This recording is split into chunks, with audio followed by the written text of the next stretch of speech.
go get some food. Just want to do a quick recap on the GMC Sierra that I showed you in the last video.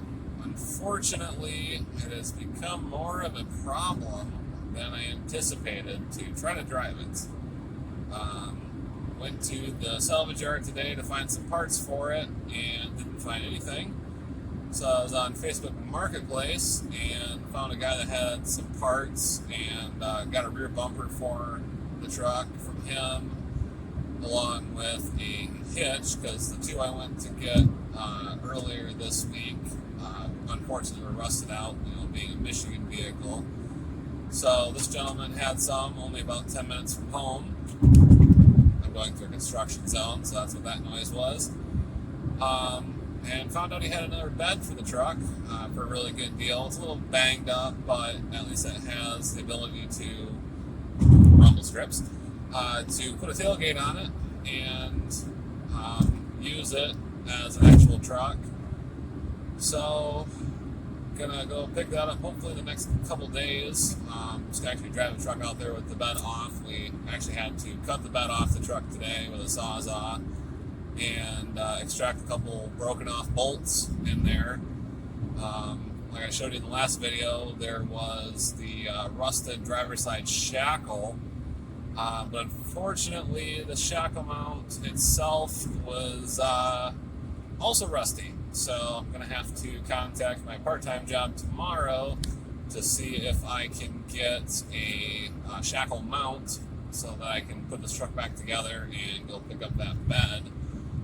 I know I had mentioned possibly doing some paint work to it, but with the way the truck looks and the parts I'm finding are going to be cheap, I figure I'm just going to have it mismatch parts, because making a truck look pretty doesn't really help it any. It's going to be mostly used for hauling scrap metal and picking up car parts and whatnot. So here's a couple pictures of tearing the truck apart to switch the shackle out that ended up being pretty rusted.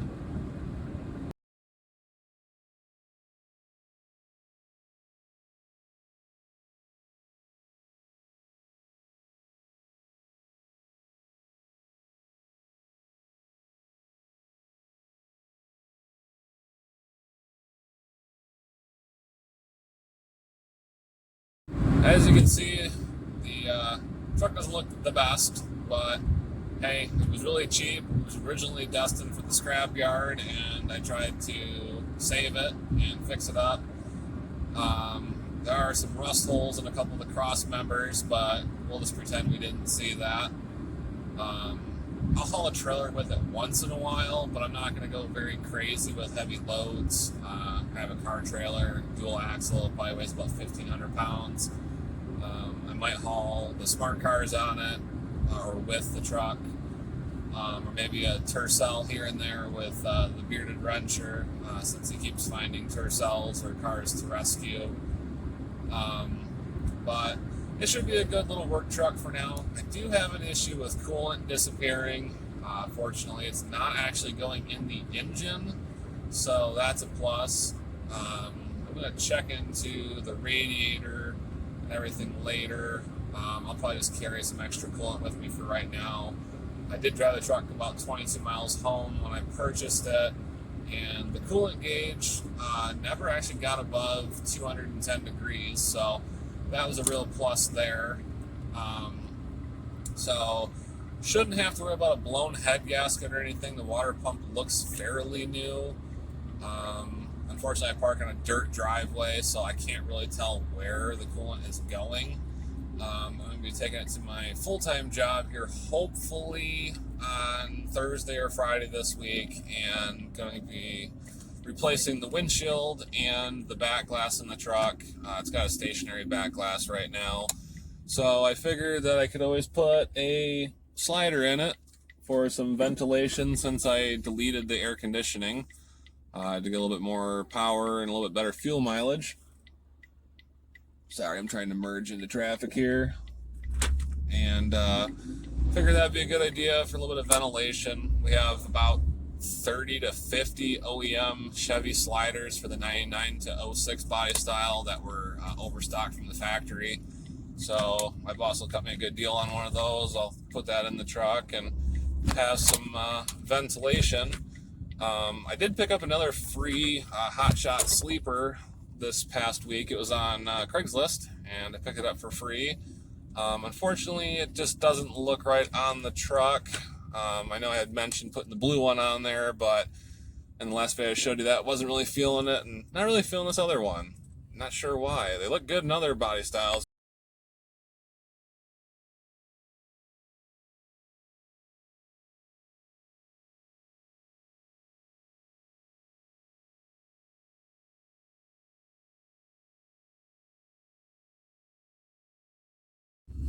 Alright, so I got food, and now I'm on my way back home. So yeah, and that last picture, or last pictures, the first one obviously is the truck with that sleeper on there, and like I said, it just doesn't look right on the truck. But the other images, I think it looks pretty decent on the older, buy style trucks, but just must be, since it's a newer truck, it just doesn't flow very well with it. But one of these days we'll get an old square body or an old Ford OBS or something to mess with, to use for a hauler. But for right now, we're just gonna try to run with this little cheap $750 GMC Sierra and just make the best of it that we can right now, since the truck market is just insanely expensive right now, even for trucks that are in the same condition the Sierra is, and four-wheel drive with the larger V8s like the 5.3 or the 6-liter. They're going for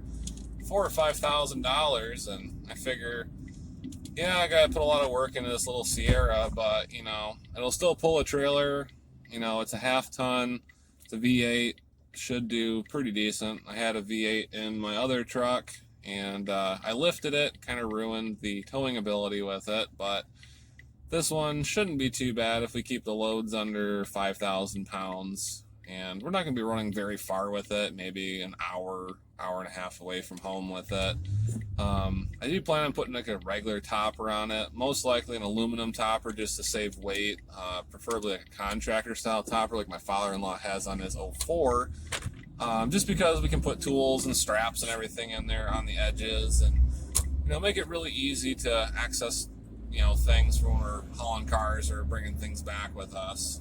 And not to mention, if I have to remove it, it's not going to be too heavy by myself to try to lift it off and just set it down for the time being and use it. So if you guys got any questions, feel free to comment down below, and we'll try to go from there and give you a little bit better idea what we're doing. Like I said, it's kind of a when parts are available thing, work on the truck, not trying to break the bank on it, and I'd like to stay under $2,000 total investment on it, just because, it is so rusty.